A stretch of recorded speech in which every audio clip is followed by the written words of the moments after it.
Hello, this is Chef John from foodwishes.com with Moroccan-Spiced Pork Roast.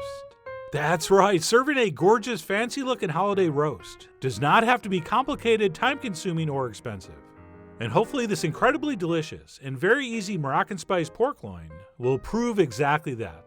Okay, this thing is fast, easy, and, believe it or not, affordable. But despite all that, when you bring this to the table, it looks like $1 million. And your guests will be thinking, thank God we're not having prime rib or beef Wellington. So with that, let's go ahead and get started. And the first thing we're going to need to do is butterfly a pork loin roast, which usually these days comes pretty much fully trimmed.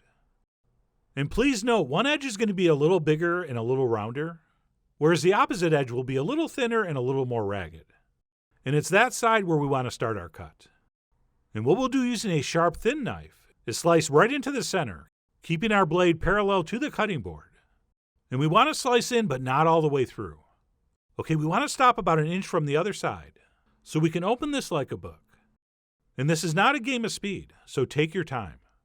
And then once we're able to open that up, we can use some smaller cuts to do a little fine-tuning, so this hopefully lays out nice and flat. And then what we'll do once that's been accomplished is season this very generously with 5 teaspoons of kosher salt, right inside and out.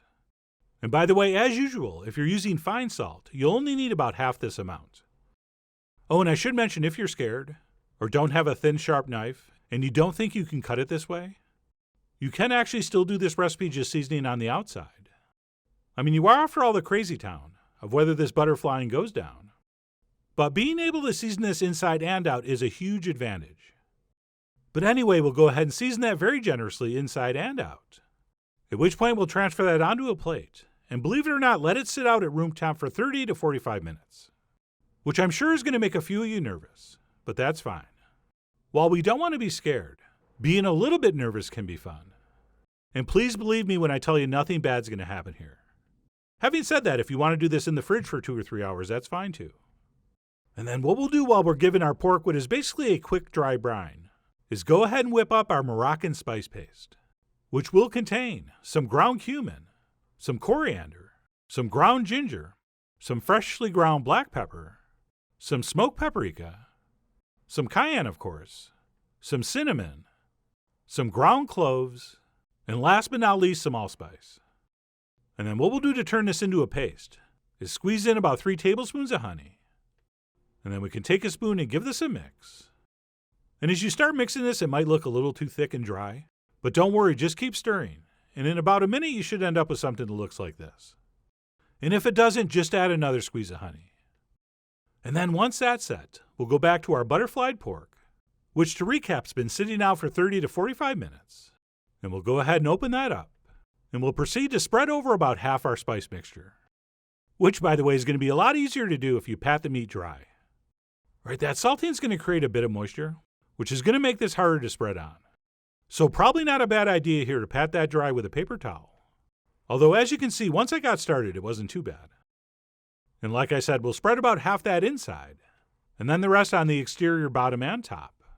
And by top, I mean the fattier side if you have one. Okay, this was fairly well trimmed, but if you do have one side that has a little more fat than the other, have that side up.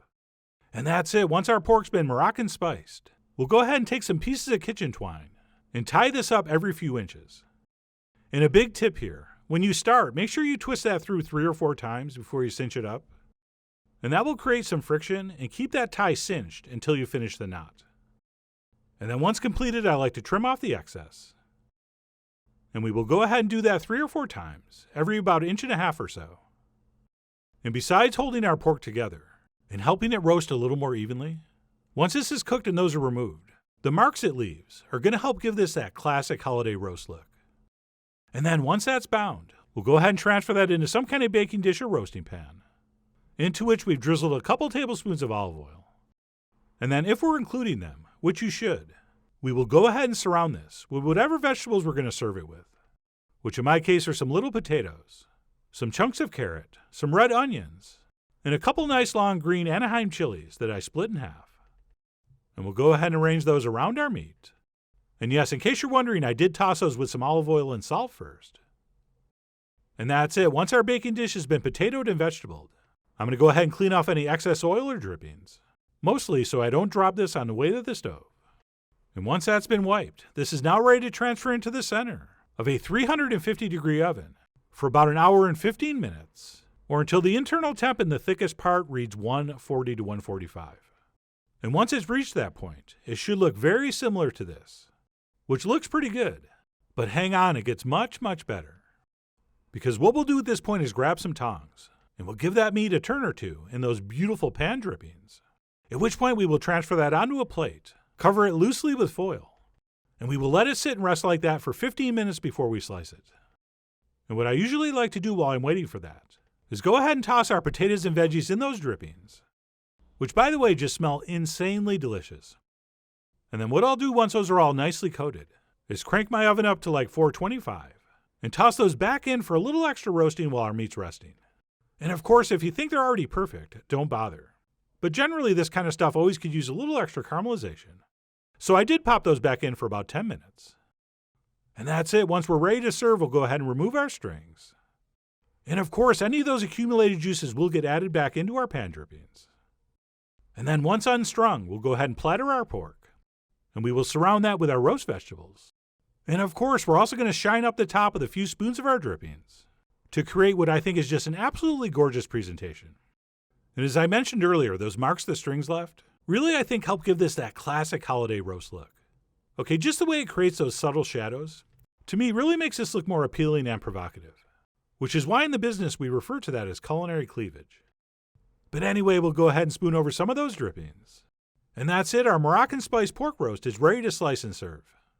And if you followed the instructions and let it sit out salted at room temp as directed, and also pulled this out when it was between 140 and 145 internal temp, you're going to be enjoying some of the juiciest, most flavorful pork you've ever had. And keep in mind, this was an outside slice, and it was still practically dripping with moisture. And as awesome as the texture was, the flavor on this thing is equally fantastic. Okay, all those beautifully aromatic and warming spices really work so well with a pork roast, which is why, by the way, a lot of these same spices are used when we cure and glaze hams. So I really can't even explain how much I was enjoying these slices. I mean, we hit the trifecta here of looks great, feels great, tastes great. And I would have been very happy just continuing to slice and eat this off the platter. But I decided to stop and plate up a few slices, which of course we're always going to want to top with some of those amazingly flavorful pan drippings. Plus, if you want, and I almost always do, I like to garnish this also with a little bit of garlic and mint yogurt sauce, which not surprisingly you make by adding mint and garlic to yogurt. And as insanely great as this is with just the drippings, a little bit of that cool garlicky herbaceous yogurt really elevates this pork even further. Oh, and I should mention, this recipe is adapted from a method that usually uses leg of lamb, which would also be absolutely perfect used here. But whether you end up using pork or lamb, this really will be tremendous, and proves you don't have to spend a lot of time, effort, and money to serve an incredibly delicious and super fancy looking holiday or special occasion roast. Which is why I really do hope you give this a try soon. So please follow the links below for the ingredient amounts, a printable written recipe, and much more info as usual. And as always, enjoy.